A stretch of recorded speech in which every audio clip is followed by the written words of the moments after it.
Good night, Belizeans at home and abroad. This is the Belizean Affairs Show number 410. 410. My name is Leonard Brackett. I'm the host of the show for tonight. I'll be a chairman, and we hope that our program for tonight will accrue some public, positive public benefit to the listeners, our Belizeans at home and abroad, and others. Again, as we start our show tonight, we'll do so as we normally do. That is, we'll say a short prayer, after which we'll do a little reading from the scripture, short reading, and we'll get into our program proper. So I'll just go ahead and bow my head for a couple of seconds. Divine loving Father, we thank you for this privilege to come before thy presence and ask that thou mayest accept our humble expression of gratitude and thankfulness today for having given us the privilege of life, first and foremost, and for secondly, giving us the opportunity to still be alive among our family members, friends, and loved ones. We pray that thou mayest bless our family members, each and every one of them. Thou knowest them by name and number. Thou knowest our hearts, our desires, even our most secret thoughts, loving Father. Please let the words of our mouth and the meditation of our mind and the contriteness of our heart be acceptable before thy divine presence, now and always. We pray that thou mayest bless our country of Belize, its people and leadership. That thou would bless this country, its people and leadership as well. And that thou would bless the rest of humanity, especially those people who are in harm's way, in war zones, in tornado zones, in hurricane areas, in flooding areas, and all manner of pestilence that exists on the face of this earth. For those who are sick, please give them, bless them, touch them with thy healing hand. For those who need food and clothes and shelter, please provide for them, loving Father. For us, His message in Jesus' name. Amen. Thank you very much for allowing me to indulge in that part of our program procedures. And I'll just go ahead and read a short. I think I'm going to go to the New Testament for a change. Let me see what I'm going to find.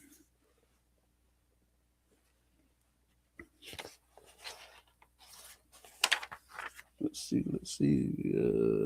New Testament.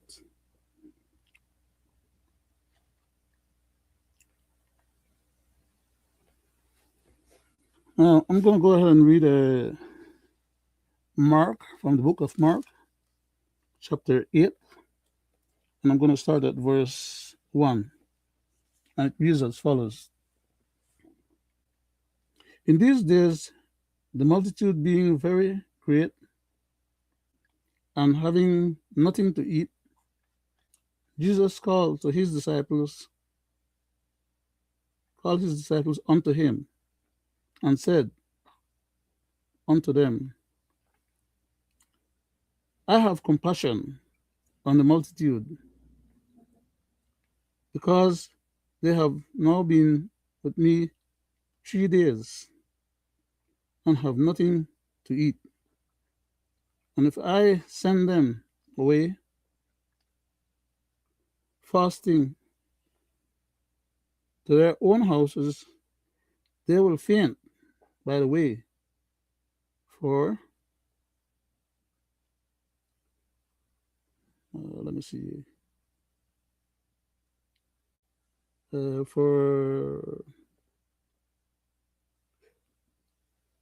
For divers of them came from far. That is a recollection of one of Jesus's experiences.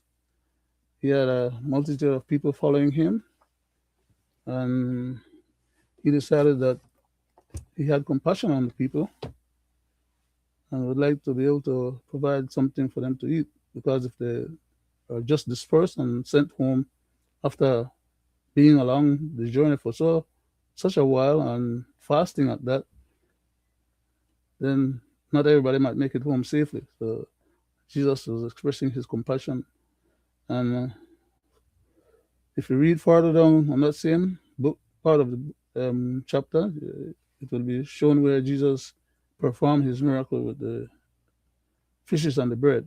But we didn't read that much, and we're not going to go and discuss the whole of those chapters and everything else that has to do. We just came across that particular section, and I picked that one to read. Uh, Today's program will deal with some very important issues that relates to our governance in the country of Belize. Let me quickly.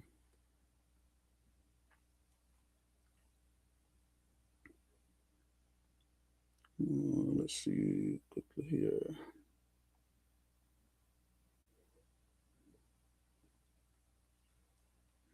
Okay.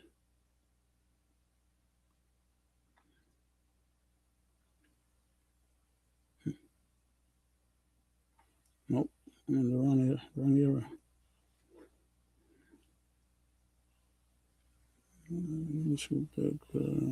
Just give me a second, please. Okay, there's. That's what I was looking for.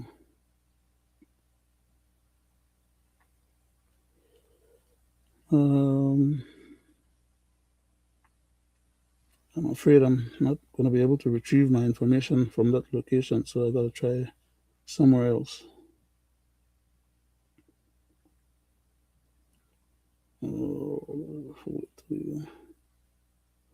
Uh, Please bear with me for a second. I'm trying to retrieve my information. Okay, so that's one. No, that's not it.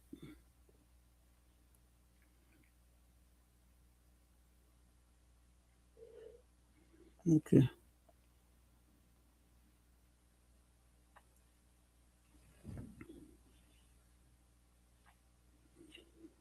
Uh, I have an article here that was originally posted on August 6th of 2022,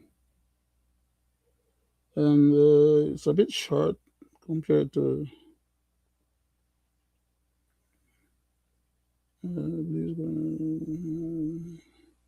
Okay, I'll go ahead and do it anyhow.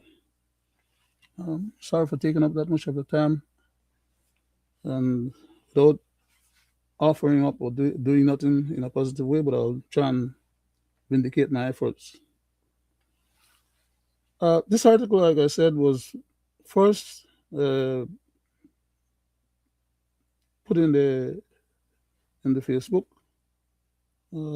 sequences on August 6th of 2022, and it goes as follows. The following commentary was made by Leonard Brackett to Mr. Hillman Haylock in response to his comment on my Facebook post about Belize PM, and I titled it The Belize Governor General's Purview. That is, what is within the control and rights and authority of the Belize Governor General, as compared to what most of our politicians bamboozle the people into believing, that the Governor General, in this instance, being a lady, they spread this nefarious thoughts, you know, that our Governor Generals are just figureheads, basically. They have no power or authority unto themselves because, according to our politicians, as they wish for it to be, which is not the case, they would like for the powers and authorities to be vested in themselves. And they can only acquire governance powers by the ascension of the Governor General. In other words, with the acquiescence and under the seal and power of the Governor General. They first have to win an election, by the way, because we have a democracy, under which people who are elected and based on who has a majority in the parliament then they have the opportunity to be selected to run the government as a majority. And that majority leader then goes to the Governor General for ascension for governance power.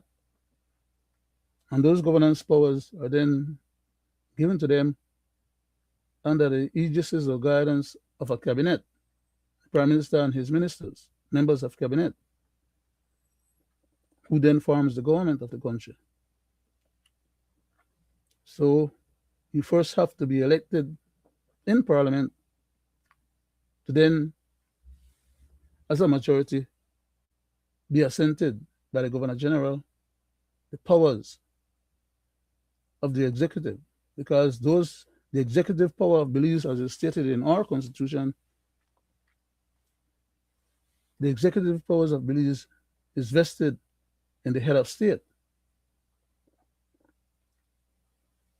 And on behalf of the head of state, you have a Governor General who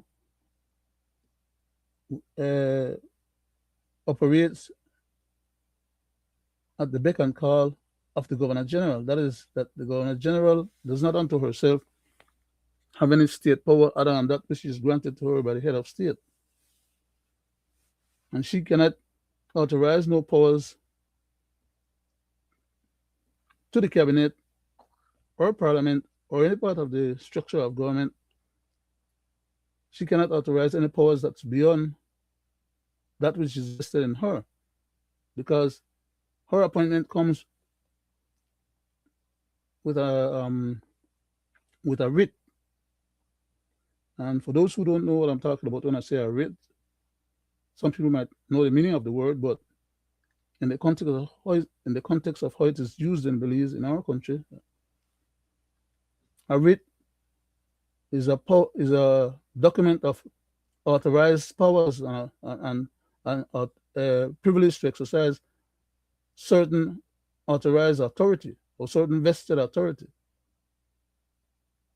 without which without the writ, those authority are not constitutional, legal, and or lawful or authorized. So that's a little preliminary explanation for those who may not know what is it that I'm actually reading about, and just to flesh out a little bit more of the process and procedures and protocols and the rules and regulations that our system of governance is categorized under. So I titled this one, the Belize Governor General's purview, the authority vested in the Governor General or assented to the Governor General by the head of state. I went on to say, the Belize Governor General is in a pickle of a situation. Why? She was recommended by the Honorable Prime Minister, Mr. John Briceño,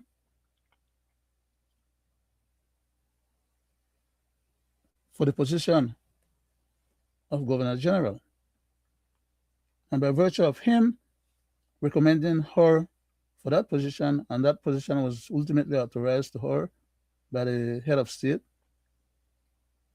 it then implies, or some people have the impression that then the Governor General is beholden to the person who recommended her for that position, that is the Prime Minister, as compared to being more indebted to the person who actually does the appointment, which is the head of state, to whom she's accountable and on whose behalf she serves, or at whose pleasure she serves. She doesn't serve at the pleasure of the Prime Minister, even though they might want her to do that. If she does anything that contravenes her letter of appointment, then the Governor General can be recalled by the head of state, because she serves at the pleasure of the head of state. But that does not make her any less powerful than the Prime Minister. because she's the one that authorized the prime minister or gives authority ascension to the prime minister to wield any form of executive power, because the executive power rests in the head of state.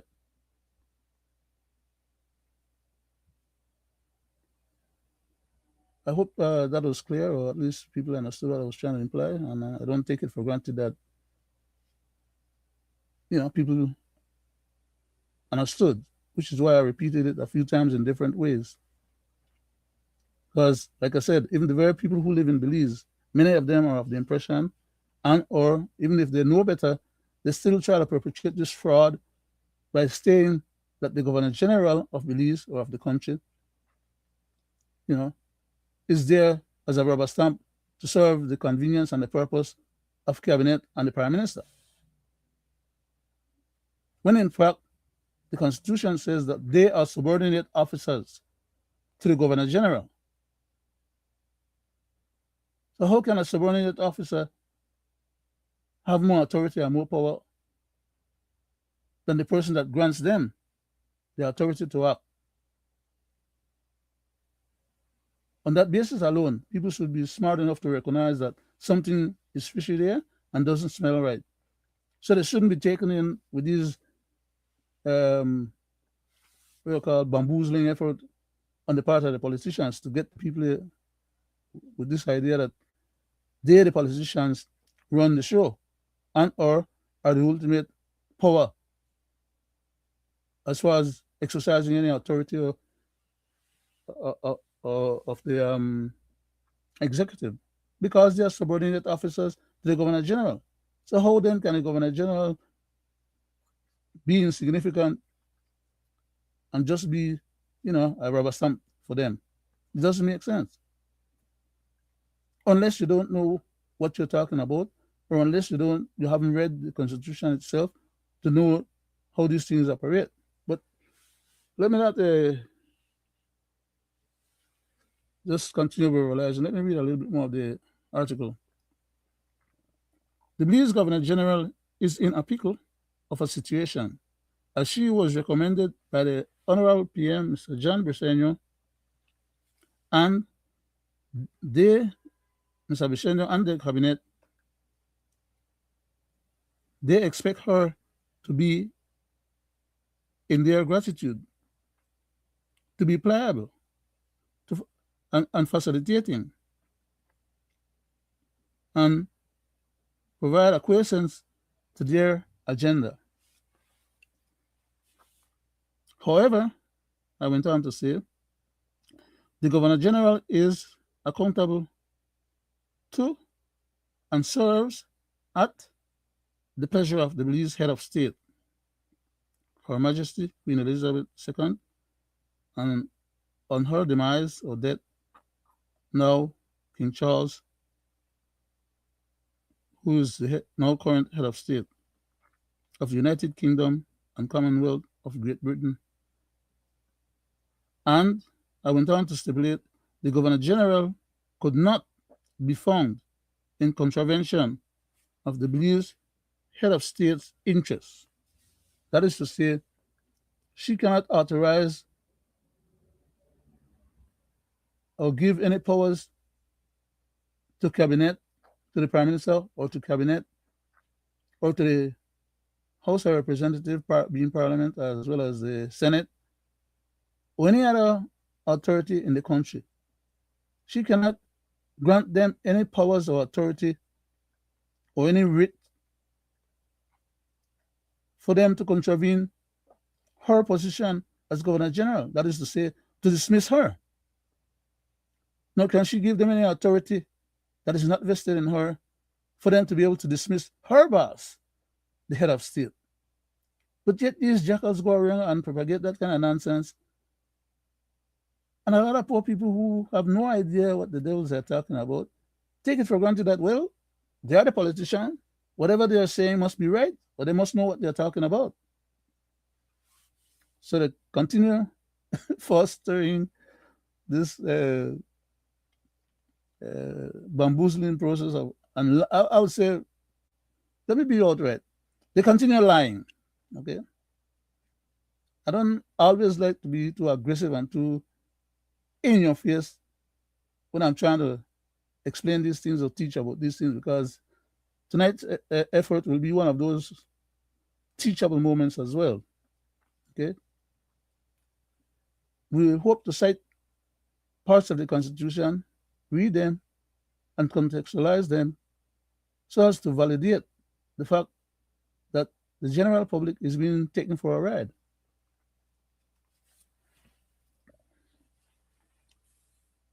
And the Governor General could not be found in contravention of the Belize head of state's interests.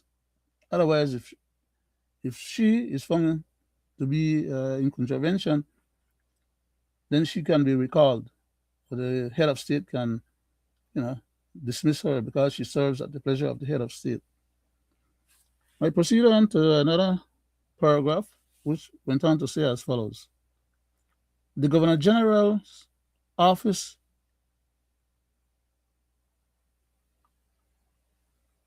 the Governor General's office budget, that is the budget for the Governor General's office, is in the purview or control of the Belize government. That is to say, the Belize government provides payment for the staff and the people that works in the office of the Governor General, as well as for the payment, salaries and stipends and um, other matters associated with that particular office. And I went on to say, open bracket, she, the Governor General, does not currently have an adequate law or constitutionalist in-house as a team to advise and forestall or derogate or reject proposed unconstitutional bills or acts, which in fact she should have. But as a matter of fact, the way they allow that practice to occur is that the Governor General has to depend then on the legal advice of the Attorney General, who is a member of cabinet and who works for the Prime Minister. So you see how devious these people are? So whatever cabinet concocts, and the Attorney General, because he's a part of cabinet, has to go and provide advice or guidance to the Governor General, it is in his interest to hoodwink the Governor General and to provide an advice that would serve the purpose of cabinet. In other words, it's a contravention. But that's the way the system is set up. And they like it like that. So they provide no additional funding for a proper constitutional legal office that is independent of the cabinet, and which the Governor General should be able to have control over in terms of giving her legal constitutional advice. So she can then determine whether or not what cabinets bring to her for ascension that she would assent to or not, or whether or not those matters even have any constitutional muster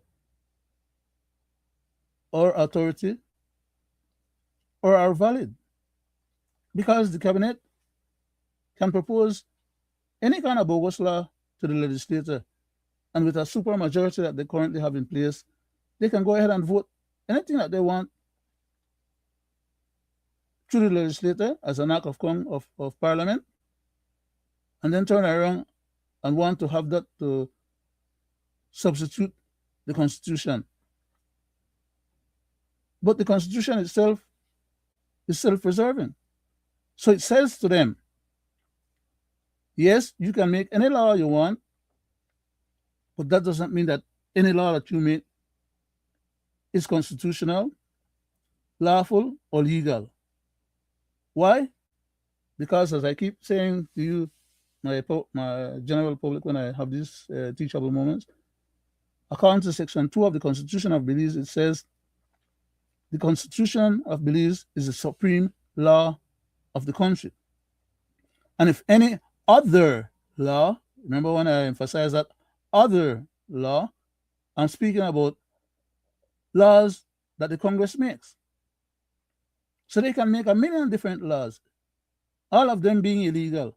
And the fact that they made it doesn't legalize it or authorize it or make it constitutional. Why? Section 2 says, if any other law is inconsistent with this Constitution, then that other law, to the extent of its inconsistency, is null and void. Simple and straightforward. Very clear, direct and to the point.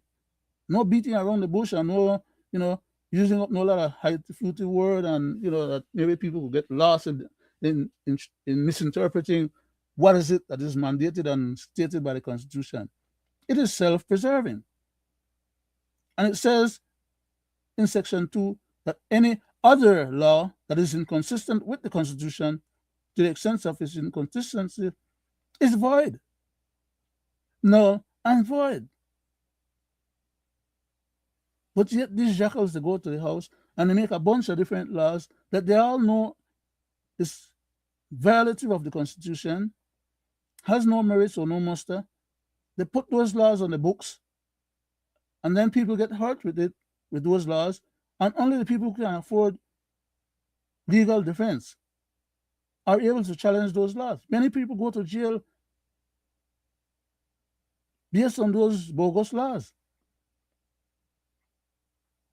And only if the court rule and say that that law is unconstitutional, because according to Section 2, they're inconsistent with the Constitution. It is only then that the court makes that pronouncement. But I'll tell you something that is not too much of a secret, okay? Even after the court rules that their behavior or their actions are unconstitutional, or the laws that they promote or propagate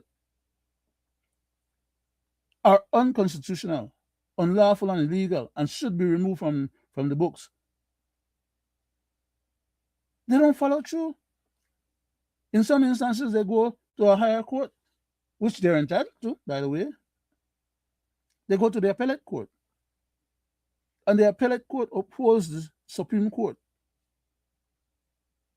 And these jackals use more money from the Treasury,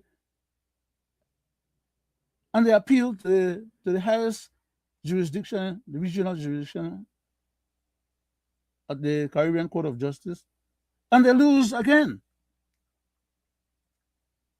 And when they lose at that point, whatever the ruling is that that particular court at that level decides become settled law. In other words, the highest court settled the matter, and that becomes the basis on which all future rulings on any such matter is to be determined by the lower courts. But even after that, I'll explain to you what happens in the country of Belize. These jackals, prime ministers and ministers of cabinet, members of cabinet, and others, by the way, they refuse to follow the law. Yet we are supposed to be a country of law and legal precedents. It is expected that they're supposed to follow the law. But even after the highest court has spoken on some of these matters and have made their ruling, these jackals, they refuse to abide by those rulings. And the court is not going to come off its high chair and go and administer or manage or the executive functions of the country. It makes its ruling. But these fools don't carry it through. They snub the court. Why? They don't believe in the separation of powers doctrine. That is to say, of the three different equal divisions of our governance system, the judiciary, which is the courts that I've just spoken about, and the legislative, which is the House of Representatives and the Senate, and the executive, are separate and equal branches of government. They hear that statement over and over. They read it themselves from the Constitution, but they don't abide by it because they're willing to be and act as scofflaws at every turn that they make. And they have the belief or the concept that because they're authorized with executive powers, they become drunk with those executive powers and they wield those powers illegally, unlawfully, and unconstitutionally. What I would wish is that somehow or another they can be sued personally and be found guilty of their transgressions personally and not hide behind the purse of the court of the country to pay for their legal fees and or to hope to get exculpated from the crimes that they commit. I'd hope that they get charged and sentenced the same way like any other average criminal. Because if you commit the crime and you're found guilty, you're not any more innocent. You have been pronounced and found guilty. But very seldom that becomes the case. Why? The government doesn't even try its ministers when they are found to have contravened and violate the laws. They exculpate them. Okay? In fact, they go to the House and they try to make other law retroactively to make the offense that and the wrong that they did or the crime that they committed, to make those offense and crime retroactively be perceived as having merits and being valid and non-prosecutable. There are times when the DPP pronounce that some people cannot be prosecuted. Why? Because they can't come up with enough evidence. Even if they come up with enough evidence, sometimes the evidence disappears out of the file. In fact, we have the Bunda case as a living example, where even the file itself was tampered with after 3 different investigations, and the DPP apparently is at a standstill now because she have already declared that the file that was given to her had less than nothing. Make that make sense to anybody? How the devil you gonna have a file given to the DPP, the Director of Public Prosecution?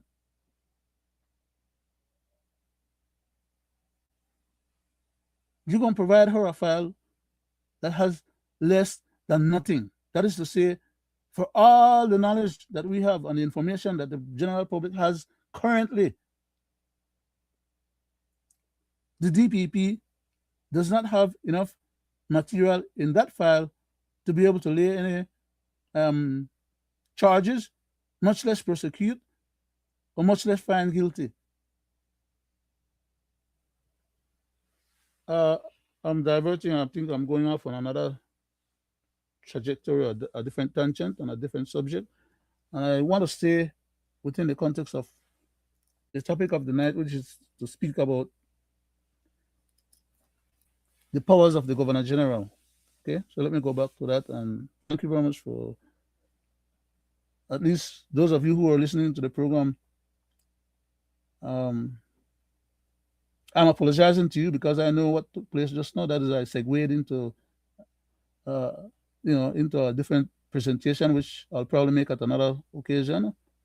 But I want to go back, like I said, to try and finish off this little piece here, and discuss this particular presentation that was made back then a little bit more and provide a little bit more meat or clarity to it.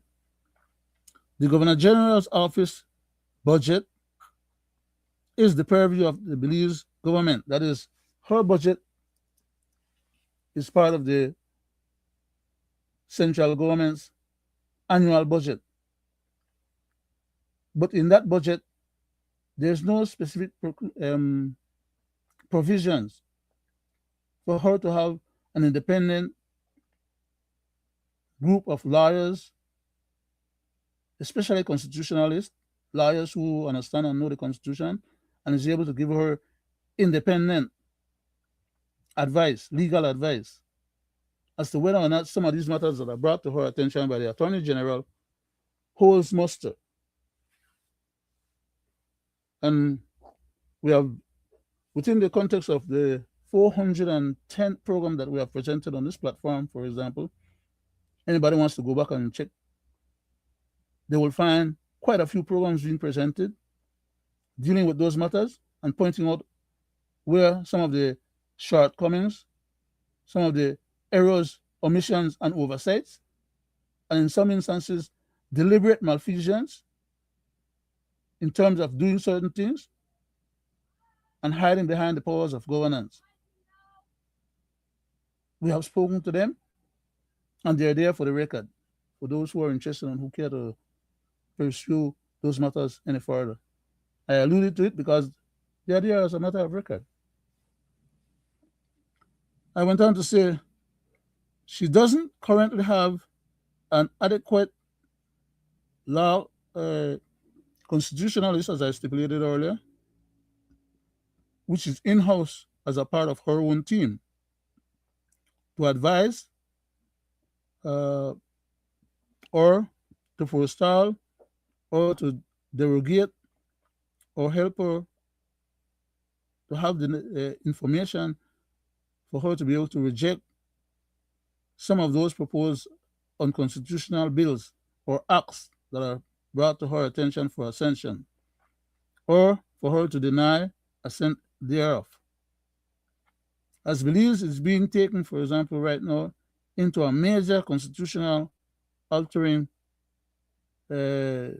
crisis mode as regards to another topic that we had spoken about before, the PCC, which is the People's Constitution Commission, that was authorized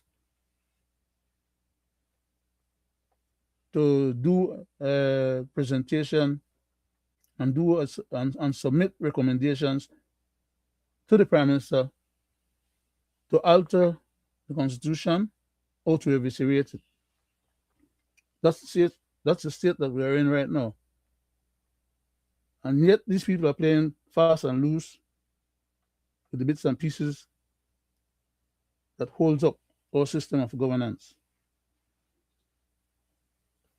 I'll read a little bit of part of what some of the comments that was made in regards to that particular commentary. And under most relevant in terms of how Facebook classify those comments or text, a gentleman by the name of Mr. Hillman Halap, who is currently deceased, back in 2022, had written this particular text that I'm about to read, and I want to contextualize who this gentleman is for those who don't know. This gentleman is one of the original people that helped bring about and sustain the United Democratic Party, which in its inception depended on this young man and myself and many others who were part of a team by the name of CORE, C-O-R-E. I will not get too deep into it other than to say, well, as far as I'm concerned, in my eyes, and for those who knew him and know of his efforts on behalf of his country, they will know that the gentleman is a icon, a patriot,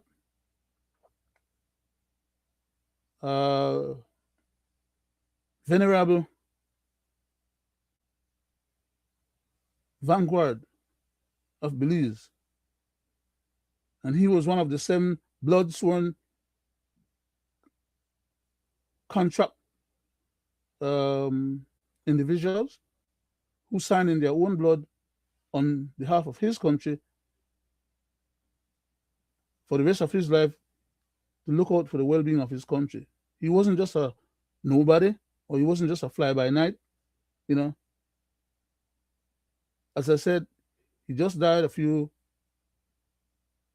months ago, but back in 2022, he had written some of these. He was part of the discussion that was going on too in regards to these matters. And I'm talking about when I mentioned earlier about from the creation of the UDP, long before the creation of the UDP, that gentleman had been involved in the political affairs of our country. Okay? For those who don't know, I just told you so. So, Mr. Hillman Hiller made a comment, and he said, with that being said, referring to what I had said above as part of the commentary, he said, with that being said, it seems like we are between the devil and the deep blue sea. And I proceeded to reply to him by saying, Mr. Hillman Hiller, very much so, sir. And our Belizean people are asleep with their eyes wide open, being indifferent and cavalier to our impending plight. Another gentleman, another venerable vanguard of Belize, I'll call his name. Many would know him because he was very prolific, and he was you know, he was an icon as well. I would say he, I, I would even want to put honorable before his name, because to me he was much more honorable than some of those who we call today honorable because they are elected. This gentleman was never elected politically, but for what he brought to the table and contribute to his country before he passed away as well, he was one of a kind. He was what you call a persona extraordinaire. Nevertheless, I'll call his name now, and a lot of people will probably recognize his name, Mr. Glenn Tillett. He responded to my article by saying, of course, by now I hope you haven't forgotten what the article was, but he responded to my article by saying, Leonard Brackett, that you can read minds and not just let me see. It's a long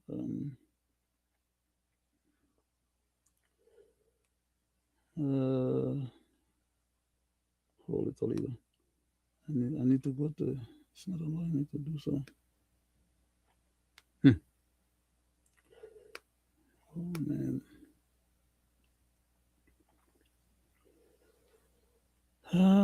Caray.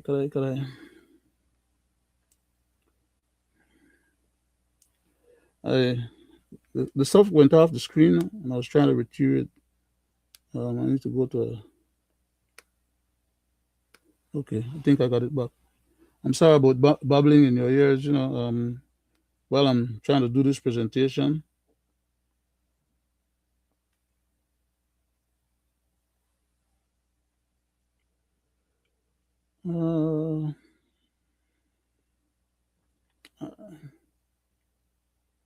Okay. I'll repeat what I was reading from Mr. Glenn Tillett. He said, amazing, Leonard Brackett, referring to me, that you can read minds and not just infer. Now, remember who Mr. Glenn Tillett was. I did not do the gentleman justice by describing him adequately enough, but for those of you who know him, know that that short statement carries a whole lot of things behind it, okay? Because he was a very prolific author as well, and a well-schooled, how should I put it? I'm trying to do justice, but I don't think even whatever words I could come up with right now would do justice to the man, even though he's gone on to greener pastures. He's dead and gone now. But the gentleman, and there are other comments that I'm going to read about him. So some people might get a feel or a flair for really who and what the gentleman was about as I read on. So in reply to that short sentence that he made, I went on to say, Mr. Glenn Tillett, are you unaware of the facts behind my above comments? That is,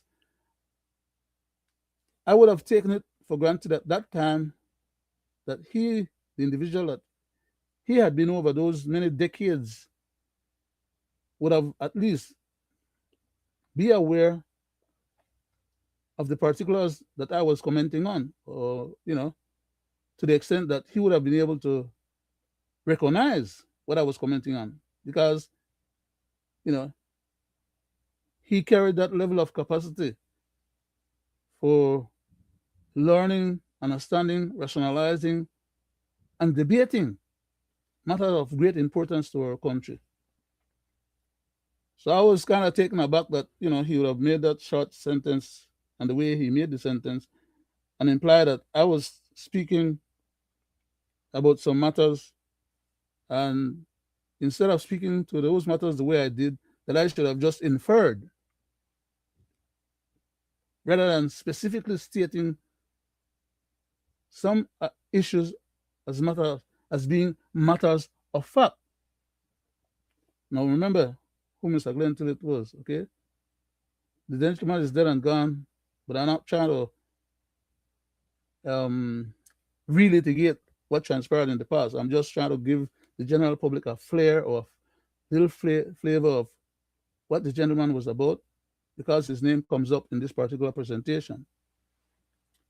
So I went on to say, Mr. Glenn Tillett, are you unaware of the facts behind my above comments, even as publicly available information?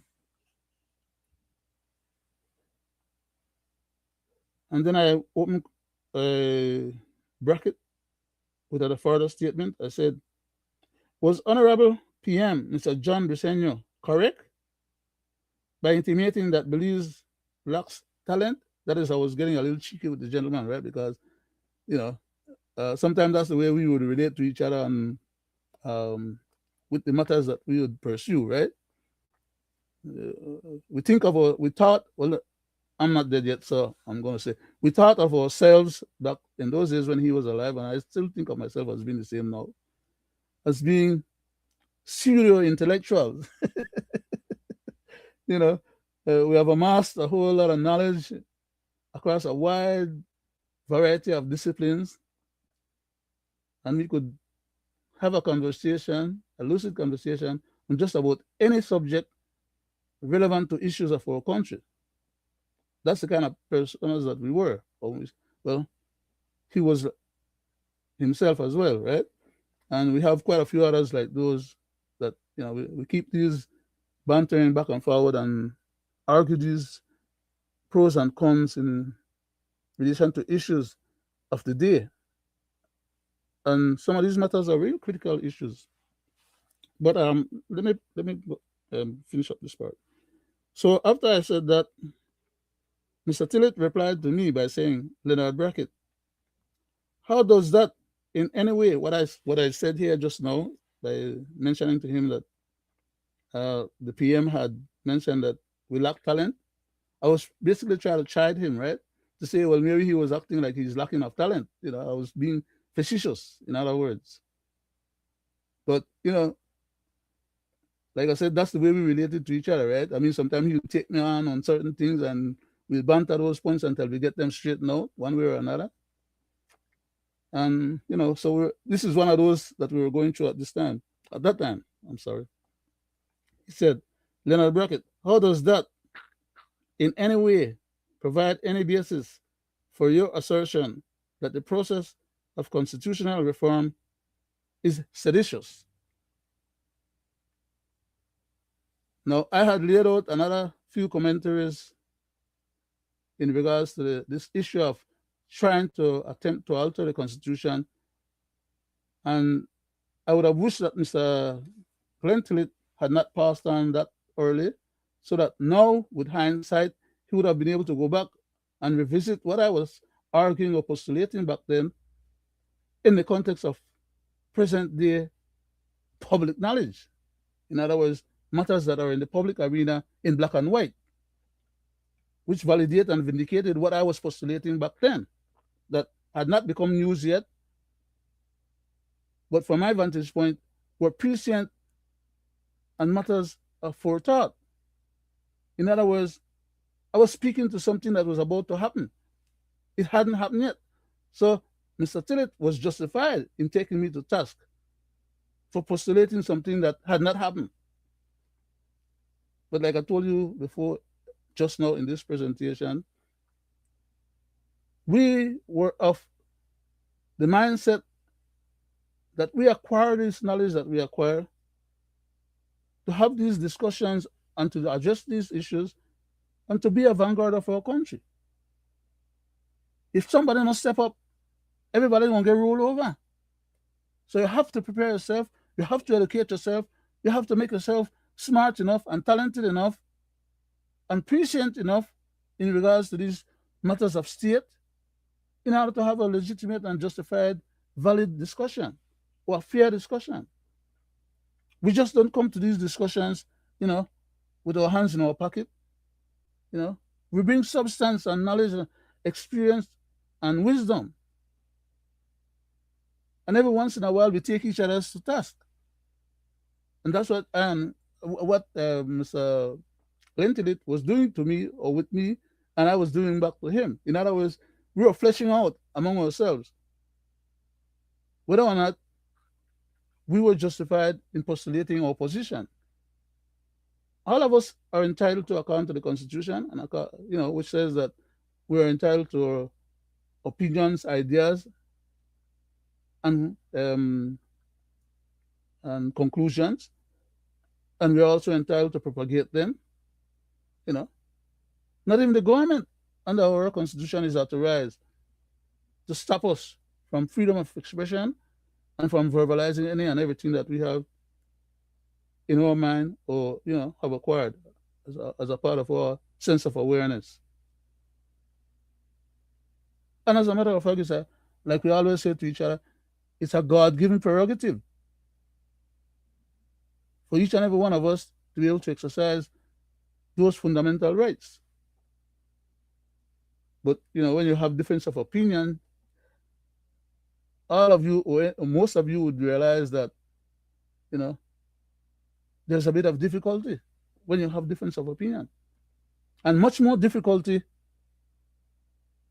when you ride hard or you come strong with a perspective of presumed knowledge or knowledge base. In other words, we acquire all this lot of knowledge and so on, and we put them together and we expound these thoughts and we debate these things, and nobody wants to lose the debate. And in order not to lose the debate, you must always come prepared. So I'm saying that this gentleman was well prepared. Those of us who know him knew he was, and many others were also well prepared.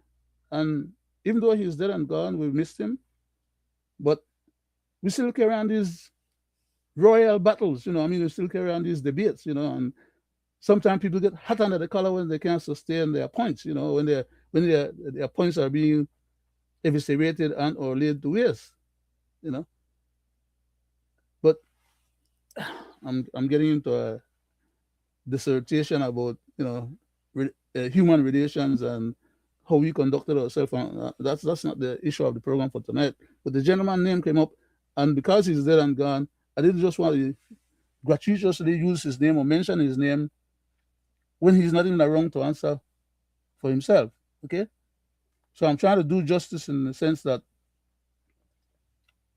uh, the debate was had, and I'm using this particular program for tonight, and his name is coming up in there, and I'm trying not to just read his name out and ride past and forget. I'm trying to give a man what, like I said, when somebody is great during his lifetime, you don't wait until he's dead and gone for you to come to his funeral or to his grave, or write on his grave and say how great a man he was. You know, normally it would he would have more of an appreciation for that recognition of his greatness if you were to give him his due when he was alive. Okay, you can't enjoy it after he's dead and gone. Neither can I or anybody else. But I'm getting caught up, like I said, into that side track. Let me just try to finish read this stuff now for context. And it shouldn't be too long. Okay, so let me go back to finish reading the part that Mr. Tillett was commenting on, or where he made his comment. You said, Leonard Brackett, how does that which I had said above, that he was addressing or reacting to, how does that in any way provide any basis for your assertion that the process of constitutional reform is seditious? Because back then, I had presciently stipulated what we now know, as I just said, to have become public knowledge in black and white. I was making certain statements in regards to certain individuals who, for all intents and purposes, was attempting to use that. At the time, they used to call it, it wasn't the PCC, it was the Constitutional Reform Commission, CRC. Okay, and they got flagged so much for that and what they were doing and how we were verbalizing and attacking them, that they decided to go to the House of Representatives, pass a specific law to allow them to do what they were trying to do under a new name by the PCC.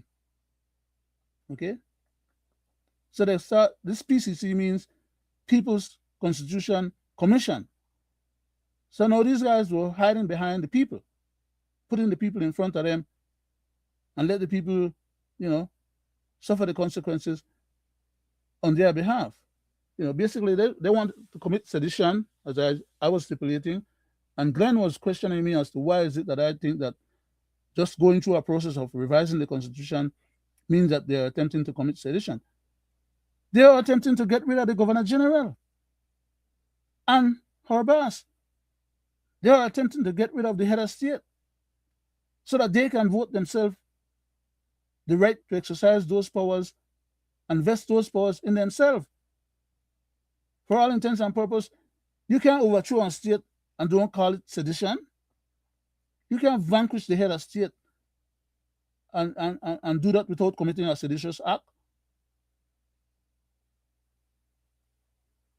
But, back then we were discussing these things as a proposition. And I was vehement in my approach to how I spoke to these matters, because I had a prescient sense that these guys were not just wanting to achieve this objective, they were putting all the bits and pieces in place, and they were working very hard. So to me, it wasn't, I was speculating on something. I was going on the evidence of what they had put forward then, and looking down the road and see how far they probably would be able to go or would like to go. But knowing my constitution and understanding political affairs and governance affairs, I was able to quickly understand what they were after and realize that they cannot achieve it without going through certain processes. And I refused to stipulate what the processes were because I wasn't going to contribute to any of their successes. Um, he went on to say, an opinion by anyone of Belizean possession or lack thereof, that is to say, lack of talent, is simply an opinion and nothing else. And that's a valid statement. But in the context of what I was stipulating, these guys were trying to change the Constitution to write out of the Constitution the offices and powers and authority so that they can violate the Constitution. They were basically trying to create a bastardized set of circumstances behind which they can hide and blame somebody else for the outcome. But they want to run away with the powers, capture the power and run away with it, to use it against us. All these things happen over this period of time that we've been discussing these matters over the last 400 and odd shows that we have presented. Most of what we have presented on this show, for example, has a 98% track record of success. Take each and every one of those shows, parse them, do what you want with them, and contextualize them to what is already now history as of this point in time. And you see the veracity that we brought to our presentation and the validity and the outcome or successes that we have had in terms of what we advocated or articulated. It's all there. Anyhow, I went on to say to my good friend and esteemed brother, Mr. Glenn Tillett, I said, sir, Mr. Glenn Tillett, sir, please be gracious enough to reread my comments or my commentary with your glasses on. And then I opened bracket. I said, you are believed to have a fabulous mind and comprehension, sir. Of course you did. He always did. And he always gave us the best of what he had to offer. God bless always was my sign off on that. But the issue at hand then, as still is at hand now, the issue is one of a group of people acting as scofflaw, refusing to abide by the current constitution, because in every country there is only one constitution at a time, which is the case in Belize. We have one constitution. They want to have a different constitution. They're trying to create a new one. But until they get that new one in place, the one that we have in place right now is current and should be respected, or they swore an allegiance to when they went to assume the powers of governance.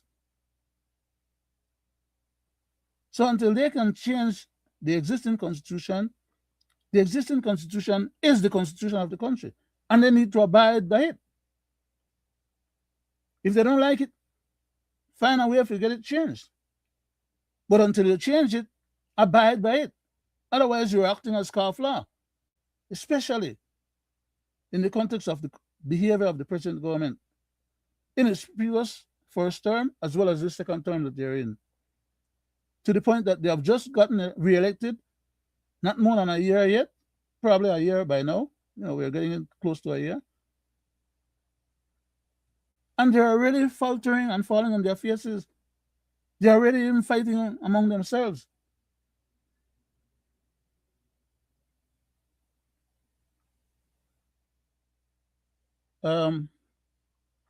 This issue of them trying to write the Governor General out of the office for that position is very sad.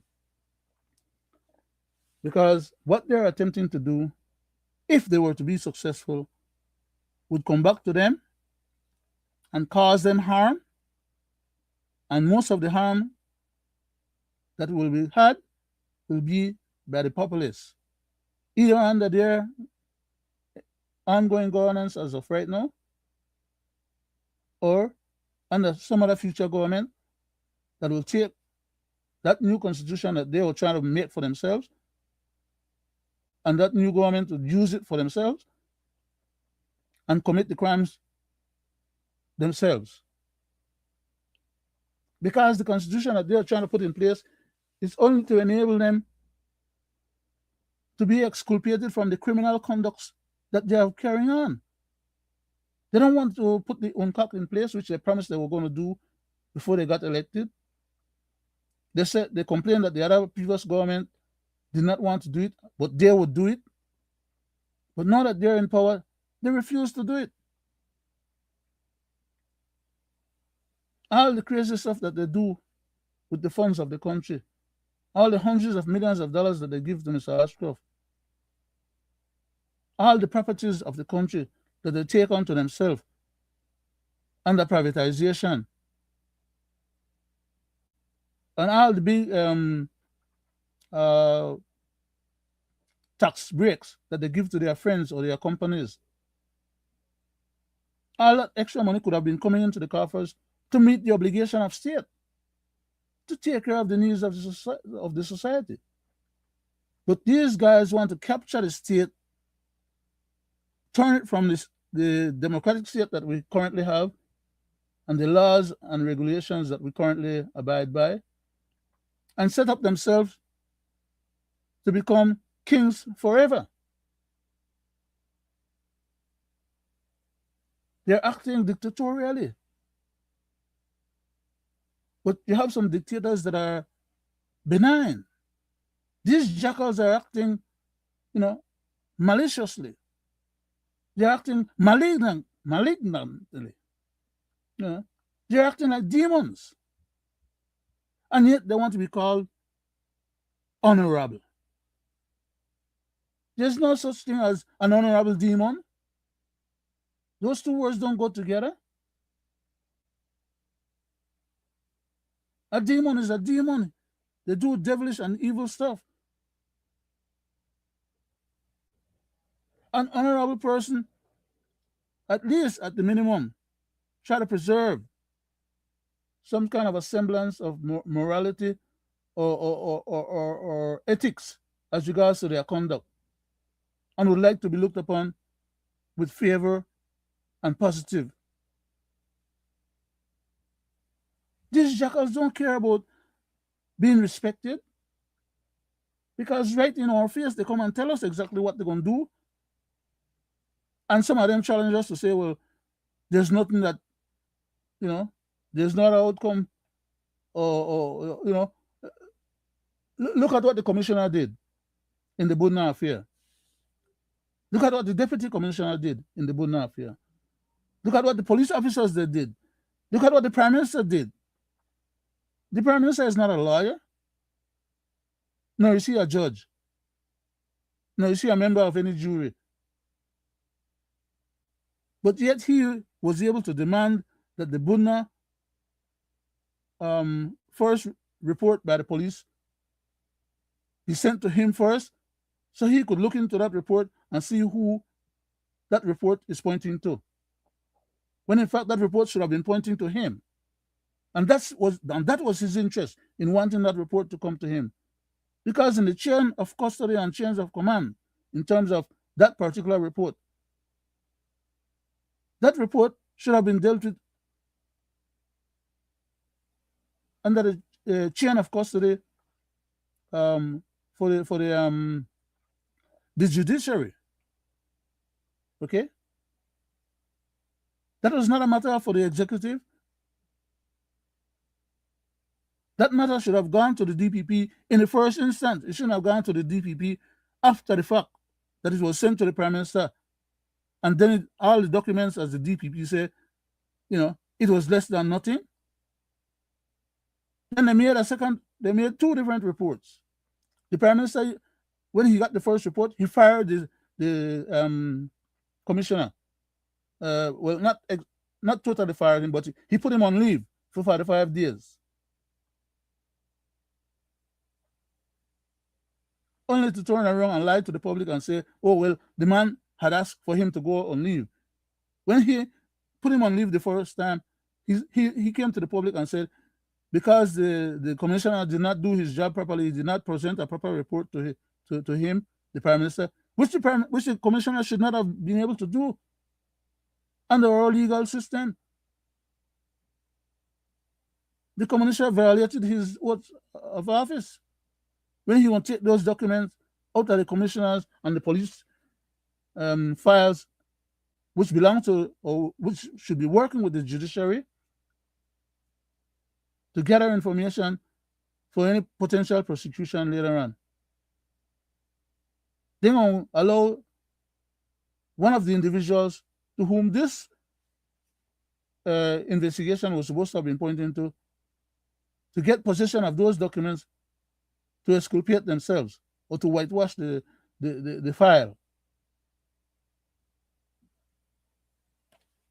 I still have a few minutes left for tonight. As you may have been aware, those of you who are listening to our program tonight live, or those of you who will be listening to it later on at your own convenience, I transited from the focus of the original presentation to now speaking to the reason why they're trying to dismiss the Governor General. And I think I might take that up on Friday, because Friday is the constitutional night, and I might take that up to continue, because we had dealt with that matter before. We had made a presentation on that matter, and we did not complete the whole presentation. So hopefully Friday I'll go into that and then being able to clarify further how what I'm saying now and what we had said before ties up in terms of the clarity of why is it that I pointed out to Mr. Glenn that these people, well, not only him, but the whole group of people that were involved in that particular essay that I had written, those who were, responding positively to it and those who were responding negatively to it. The idea was then for me to, in the context of hindsight now, with history between the time when that stuff was first published and now, and all that has transpired from then until now, it is now possible to use black and white historical facts now as compared to just a prescient perspective at the time, and see what they put in the recommendation to the Prime Minister in black and white, where they're saying that their intent is to get rid of the Governor General's office and position and functions and let the Prime Minister inherit those functions. Now, how they are going to go about making that happen baffles me, and I'm not too sure that it doesn't baffle them as well. Because in order for them to acquire those powers that they're trying to grab at, they first have to have some kind of negotiation with the head of state. In our system of governance, you cannot vanquish the head of state without his acquiescence. Hello? I'll repeat that for emphasis and clarity. In our system of governance in Belize, the executive power of Belize rests in the head of state. The Prime Minister cannot become head of state without the acquiescence of the current head of state. The Prime Minister cannot just one day jump up and say, well, you know what? I want to go to the legislature, pass a law into existence, create an act, a legislative act, trump the Constitution, trump the powers of the head of state, and assume unto myself as the Prime Minister all vested powers in the head of state so that I can personally exercise those powers. That can't happen in our system of governance unless you overthrow the system. And when you overthrow the system, what is it that you do? You commit an act of sedition for all intents and purposes. There are other names that you can use, depending on the way, depending on how aggressive that overthrow is, or it could be a military overthrow. It could be, many different kind of ways. But I'm not even willing to get into any debate or discussion on, ways and means of how to commit sedition or how to change the system of governance that we have for anything that would be more pliable to these jackals so that they can run with the powers and do worse than they are currently doing. Because we currently have an independent head of state, and these guys are behaving as if, they're acting so onerously, so dastardly, so criminally, I would say, because the way they behave and act towards the people who vote them in office, they're acting with criminal contempt. They're contemptuous of the voters, the plebiscite. They're supposed to be running our country and managing our country on behalf of the public. They're hired to do a job. They ask for the job. They're hired to do a job. That is, to manage the country on behalf of the population, not on behalf of themselves and their cronies, which is how they do it. Once they get the powers assented to them, they go hog wild and they start acting crazy and power drunk and do all kind of craziness. No checks and balances. None of their criminal activity gets brought, to heel.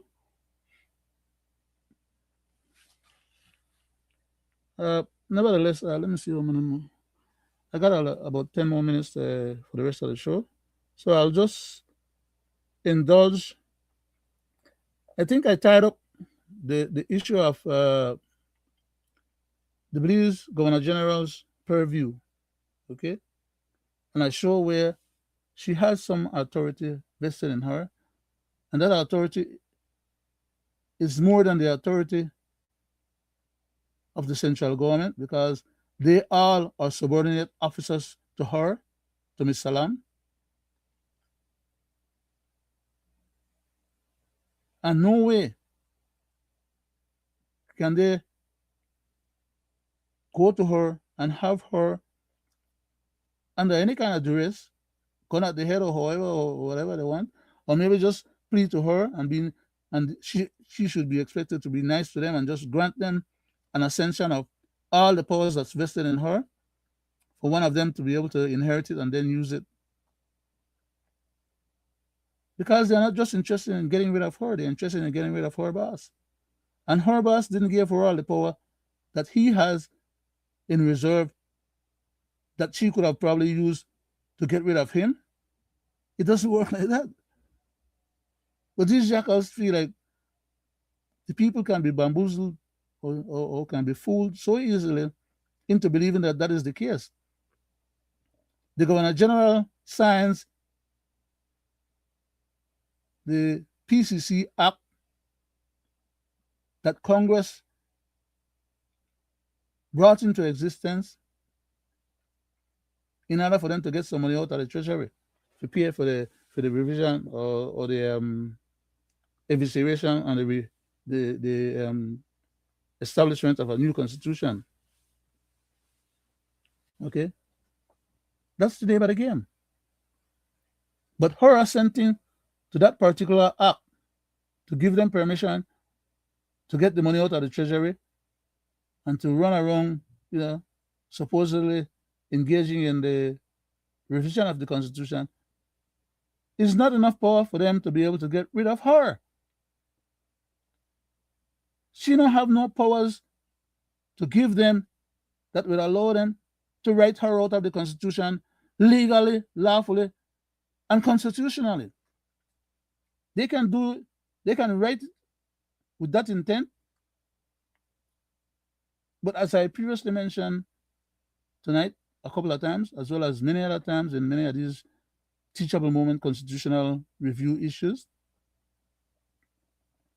I have said what the constitutions, or I've stipulated what the Constitution says in Section 2. The Constitution of Belize is the supreme law of the land. And if any other law is inconsistent with the Constitution, then that other law, to the extent of its inconsistency, is null and void. So they can write whatever they want to write.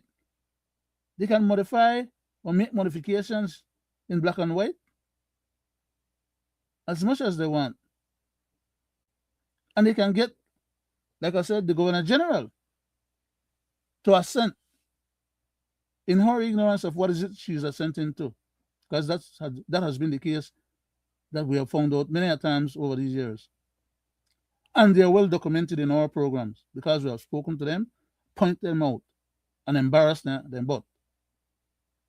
And they can't abide with that. So they go to the House and they make laws to try and shut us up, which they haven't been able to do successfully so far, because I'm still talking as of tonight. So it's just laughable, all the exercise of power players and grandstanding and, getting drunk with power and wielding the powers and still can't achieve what they're attempting to try and achieve. Because they're a bunch of knuckleheads.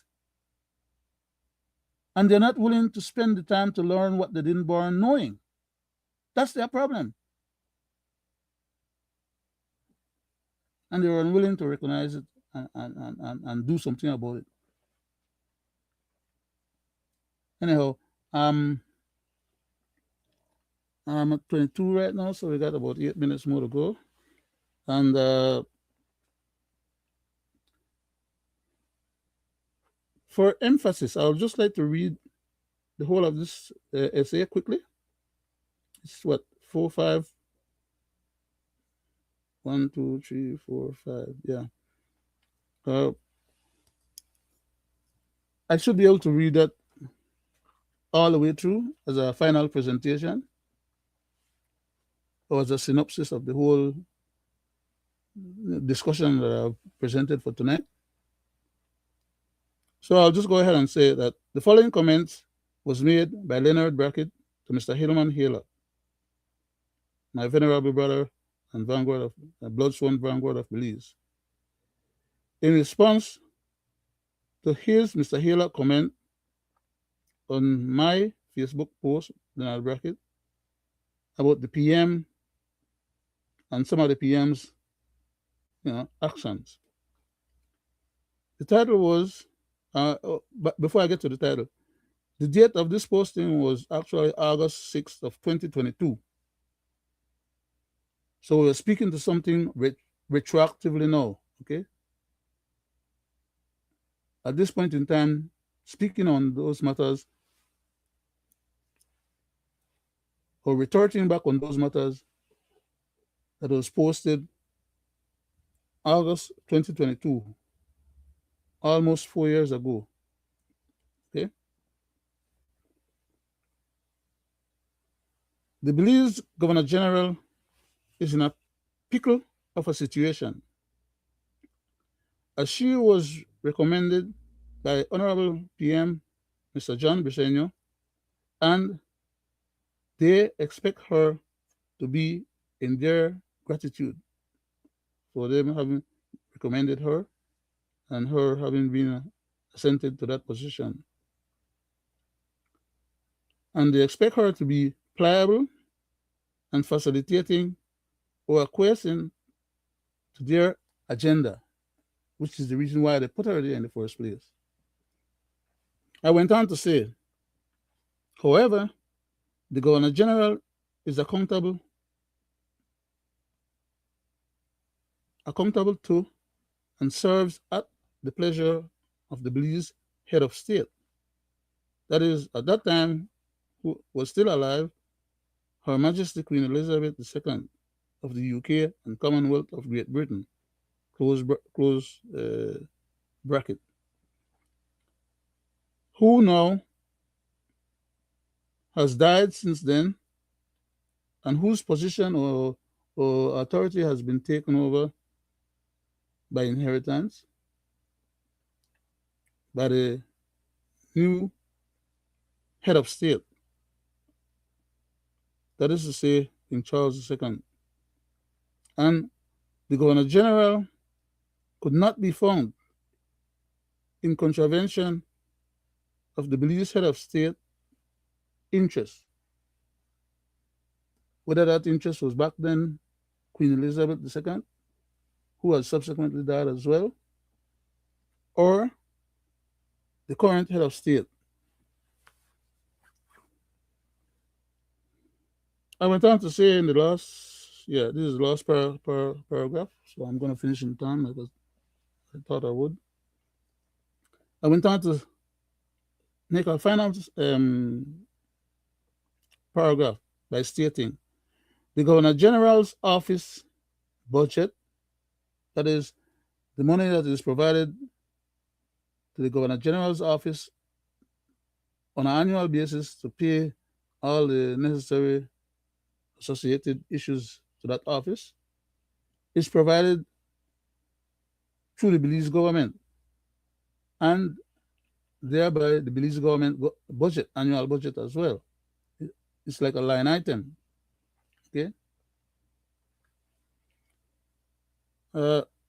She does not currently have an adequate law or constitutionalist in-house as part of her team to advise her or to help forestall or derogate or reject proposed unconstitutional bills or acts, or to deny access thereto, which is what she's supposed to be doing.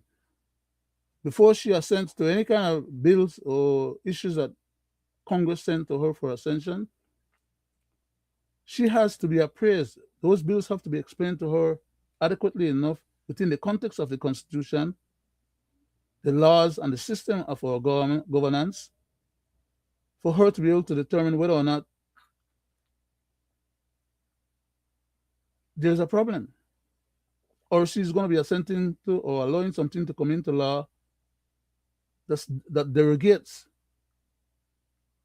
from the right and the well-being of the people, because that's her mandate, to curate any and everything that has to do with governance of Belize that accrues to the well-being of the people and country. So she, as the Governor General, if she assents to something contrary to that, then she would not be doing her job adequately. And she should not bring into reproach or repute her office. Or no one should be bringing into repute her office. At least that's what the Constitution says. But if she is failing and doing and allowing herself to be bamboozled by these jackals, and she won't be acceding to stuff that she's not supposed to be acceding to under the guise that maybe she has any such authority, she can fire her boss. She works at the pleasure of her boss. What part of that they don't understand? Or she wouldn't be able to understand. She don't have to be too educated or intelligent to be able to understand that basic principle. Her position does not allow her the authority. If she reads her ascension to power granted to her by the head of state on behalf of the head of state, to operate on behalf of the head of state, that ascension of power does not include any vested powers that the head of state has in reserve that she can tap into to fire the head of state. Just the thought of such an idea is a seditious thought, much less trying to sign any documents to facilitate anybody else, such as the Prime Minister or Cabinet or anybody else in our local government, who are subordinate officers to the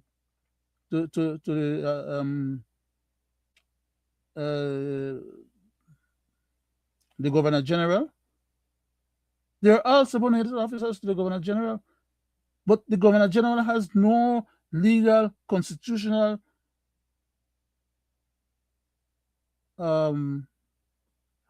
lawful authority vested in her to grant to these knuckleheads for them to get rid of her and her boss. And that's what they were after in trying to remodel the Constitution. And that was the context of which I had made the statement to which this particular article had come up as part of the debates and discussions that we were having in regards to the governance of the country. But I dared to put it in black and white, and was castigated by quite a few of the other individuals in my circle. Not that they don't know that I was correct or right, but for whatever the reason, some of them knew what was wrong, but they wanted to play along with the process anyhow, and to have the government bamboozle the people and not enlighten the people about the difference. And I would not abide it, which is why I took pen to paper, wrote about it, spoke about it, and as of today again, still pursuing the issue of lambasting them and embarrassing them about it. Why? Because they know better. Back then, they knew better. There's enough of them as lawyers and senior lawyers at that in cabinet. And there are others in the House of Representatives. And there are others in the Senate. So it's not like they don't know. But I relish in taking the opportunity granted to me to flag them butt about it. Because they're a bunch of scoundrels. And they shouldn't be dealing with our country in that kind of way after the public, in good faith, elect them to look after our affairs. Bad enough that they're ripping off the damn country assets and misappropriating and misusing the treasury. But you can try and undermine the very constitution on which the country is held together?